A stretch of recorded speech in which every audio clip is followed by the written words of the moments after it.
On the Road with Kelly and Bob is brought to you by Mueller Metal Roofs and Buildings. Made in America, made to last.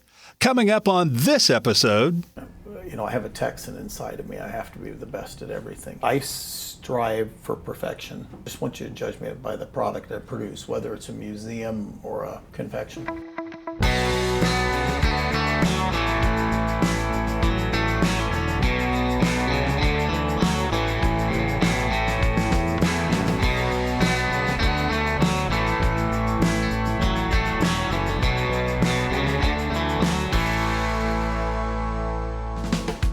Hi, we're Kelly and Bob Phillips, and we're on the perpetual road trip of America's back roads, where the journey is always the destination.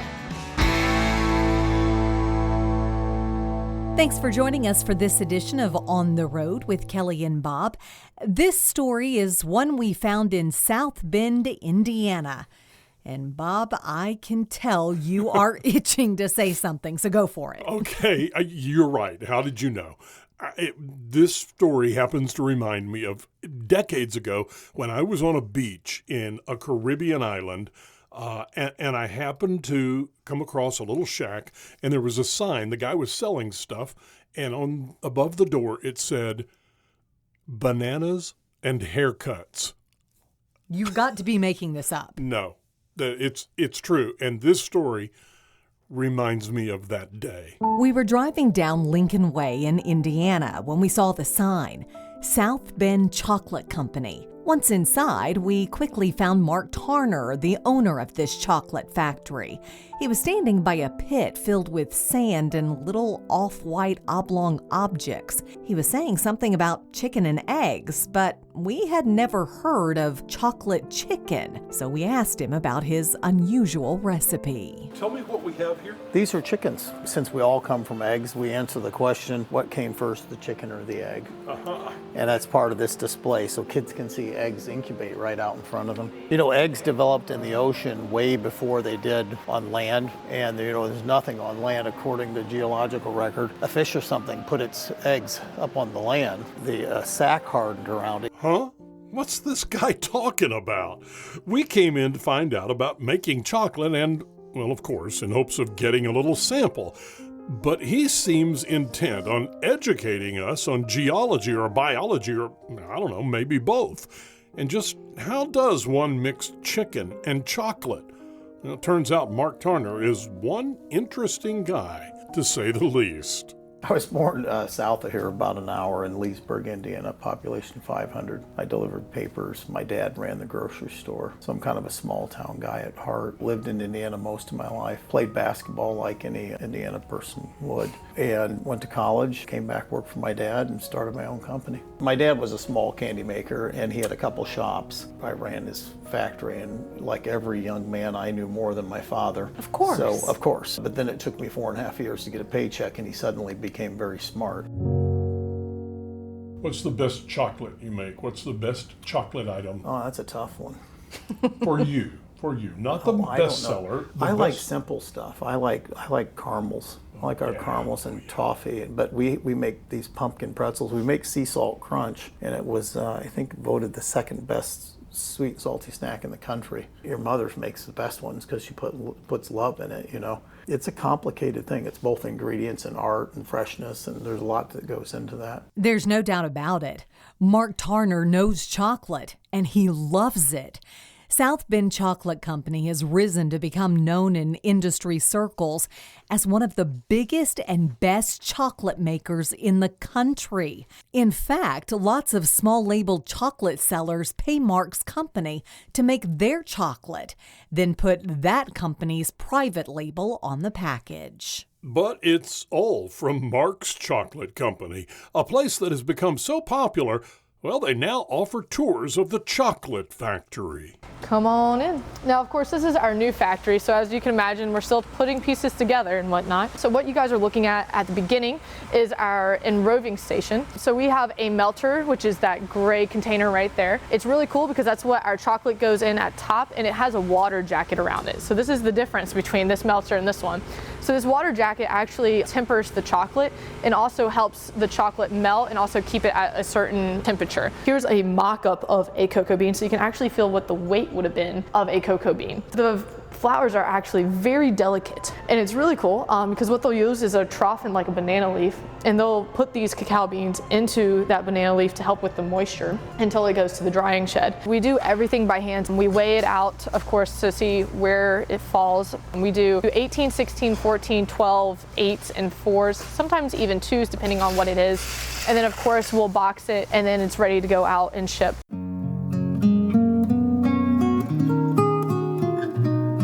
Mark Tarner, the founder and owner of South Bend Chocolate Company, is an entrepreneur in the true sense of the word. But you have no idea just how true that is. Remember the story about that shack on the Caribbean beach that Bob ran across years ago? The one that offered up bananas and haircuts all under one roof? Well, Mark Tarner has set a new bar for corporate diversification. And it all started with a conversation he had with Santa Claus. He was a very heavy-set man. And he said, "You don't know what I do in the off-season, do you?" And I said, "No, sir, I make toys." And he said, "No, I'm a paleontologist." And we drove out west, and we were supposed to be gone a couple of weeks, and we were gone a month. And Professor Rigby worked on a dinosaur. And on the way back, my daughter, I said, "Well, hey, Dad, let's dig up a dinosaur." Then about 5 minutes later, she started to second guess herself, started crying. I pulled over the car just like any mature adult would, and I said, "Hey, you're American. Anything's possible. We're gonna do this if it kills me." So 16 years later, I dug up Juliet, and I named her after my wife. Juliet, a dinosaur that Mark dug up in Montana. Well, she was millions of years old when Mark found her and still had her skin in place, so she was going to make an excellent exhibit for a museum. The only thing was that, well, Mark being Mark, a guy who does just about everything his own way, he didn't want to give up his incredible find to just any museum. So just like he taught himself to be an amateur paleontologist, he built his own museum, the Indiana Dinosaur Museum. And just like the shack that sold haircuts and bananas, it's right here under the same roof with the South Bend Chocolate Company. It's really seeing it. It's a multi-generational thing. And you'll see, moms will say, "Well, you guys go over to the Dinosaur Museum," and she'll slide toward the chocolate. We've done that very well, too. I think the combination, everybody thought I was nuts until they visited. In fact, our governor, Eric Holcomb, came up and he got in the lobby and he says, "Well, you are going to turn this into a national attraction." Now we're talking mixing the dinosaurs the dinosaur, in with the chocolate. And it's not only that, it's a 100-acre site. And it's on the interstate, and the Continental Divide goes through here. And I'm really creating a different tourist model.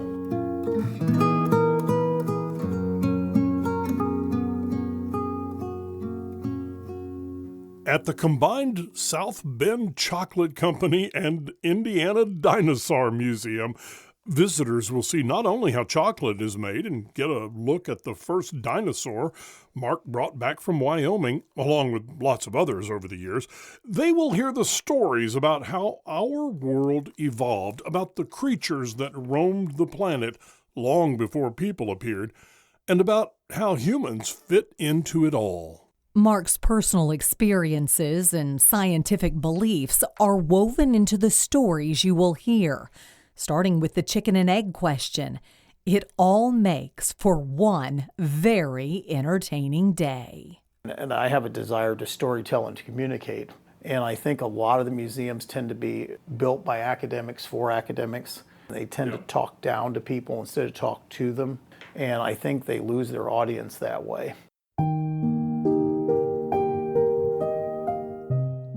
I think it's going to be a national institution, and I think many things we're doing here are cutting edge in their kind of simplistic sort of way. You just feel a sense of wonder, I think. And this journey, it's a very personal one for me, and I don't talk about it often, but I've learned my place in the world, and I'm a very small thing, and I have a very short shelf life. And by going out and digging up bones, it made me feel humble, small. I mean, humans, we think we're smart, but I don't know. I think the insects are going to be around long after we're toast.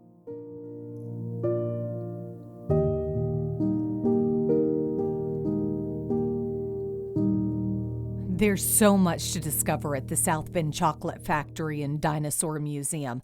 Let's listen to a little more of our discussion with Mark. I'm kind of a funny man. If it's hard, I want to do it. I don't know if I had any dreams. I had aspirations. I don't know. I worked every day. I still do. I tell my son now, I'm just trying to get to tomorrow.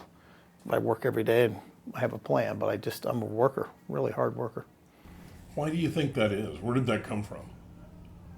Don't know, not wanting to fail. I played basketball, and in those days, it was extremely competitive.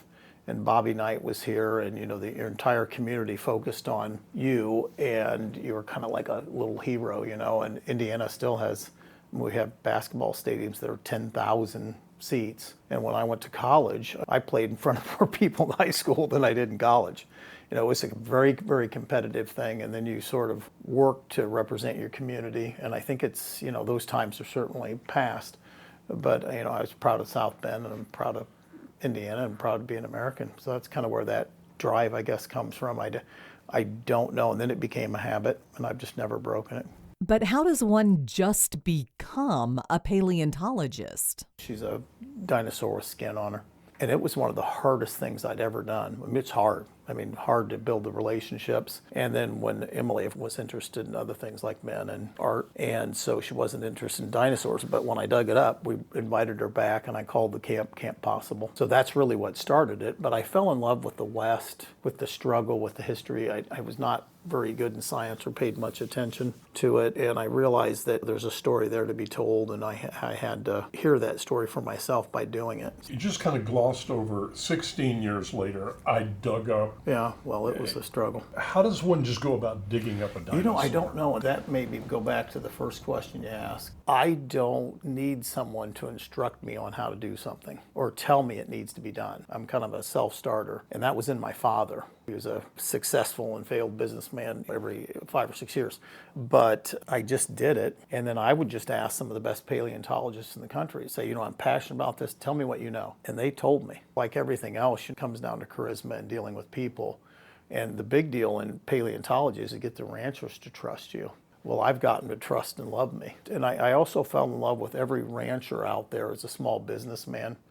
And he struggles constantly, and he has to do it with his mind, his body, and his family. And I kind of grew up in that. So I felt culturally, I felt at home. I really did. Did you just knock on the door and say, "Can I dig up on your ranch"? In some cases, yes. In some cases, yes. And I drop off candy, I see how this works. I brought chocolate, yeah. But and I'm sort of neutral in the industry. I'm this nice guy that digs up dinosaur bones, and there's all kinds of politics in that industry. But no, it's been fun. Are there a lot of amateur paleontologists out there? No. There aren't even really a lot of professionals. It's a small, in the candy industry, if you'd heard 100 of us, 150 of us together, that would be the industry. The entire American candy industry? It's small. There are a lot of smaller producers, but anybody of any size, it's a very small industry. Same with paleontology. I bet there's maybe 50 people that are serious on the planet. You don't have a degree in this. No. You've not done any kind of formal study. Well, I should take that back. You're sitting in my library, and this is part of it. I probably have 500 books here. I'm a rabid reader. I read like crazy. You teach yourself from books. And my father taught me the gift of, we'd walk out, and he made me understand how animals worked and trees. I had to memorize every tree. So I have the ability to observe, and I think that's why I'm good at this, because I can go out there and I see things other people don't see. And I'm a tenacious worker. I work dawn to dusk. Everybody wants to know the story behind the story. So when we did this, and I'm kind of a private person, I didn't really tell many people that I did this, and it shocked them. In one site, I have over 1,000 bones off one site, and I was kind of modest too. I didn't know what the hell I was doing, but it came about. And I thought, well, I have all these bones, and my wife was mad at me because they're in the garage and in every nook and cranny and in our warehouse. And I analyzed the museums, and I thought, well, they got a lot of problems. The signs, too much Latin. And I joked to some museum professionals, and I said, I'm at Notre Dame, and they don't even have Latin Mass anymore, to my knowledge. And I think museums traditionally display things, but they don't tell a great story. Here, the story, we start out with talking about very serious things, but it's simple. I have a bunch of femurs, and I say we're all related. Well, all our femurs, I don't care if you're a buffalo, an elephant, a human, a dog, and I dug up all these things. I'm thinking, okay, all our femurs are alike. I prefer to avoid the creationist, evolutionist debate, but man, all our femurs are the same. And I kind of started from that way, but we have you draw your own conclusions. You start with the Tarner Quarry and sauropods, which are long-necked dinosaurs, and we have bones displayed out there, and we talk about, well, how are they dug up, and who dug them up, and people. We tell stories about my daughters, simple ones, and it just goes right through the museum. I have a petrified forest where you walk through trees that are petrified. We have an indoor dig area where you can actually dig up fossils in the dirt. When I dug up Juliet, there are maple leaves and elm leaves that I think in some parts of those world we'd feel very, very at home. And Juliet is She's a hadrosaur, a duckbill. A duckbill. And she has skin on her. How did that happen, that the skin was preserved? She didn't move a millimeter for 67 million years. The process is still kind of uncertain how it happens, but duckbills have been found with skin on them. I think they spend a lot of time on or near the water. And in this case, I think, when animals get sick and you get sick, you go to water. I think she laid down in this pond or swamp because there was clay underneath her, and then her head kind of came out. I think she died right there, sick or something. So a big predator didn't tear her apart because she was largely intact. And if a predator would have ripped her, a T-Rex would have just thrown her all over the place, and then she would have been scavenged. But it looks like they got the top of her, probably the part that was coming out of the water, and even walked across her neck to get to the rest of her body. And then the bottom part was preserved really well. I'm intrigued that you have these two loves, chocolate and prehistoric creatures. What makes your chocolate unique? Well, when you taste it, you'll see. We're one of the best candy makers in the country, but you decide that. How's that sound? I strive for perfection. I just want you to judge me by the product I produce, whether it's a museum or and I'm an old school Indiana person. We don't talk a good game. We let New Yorkers and Californians and people in Chicago and Texas talk. What is it about animals you like? They don't talk. That's why I avoid politicians and reporters and lawyers, man. Here. Yeah. I had a cowboy once tell me that he, Charlie Ferguson from Glendive, Montana, he said that 99% of communication is nonverbal. And I said, well, what do you mean? And he said, well, can you tell a gunslinger by his walk?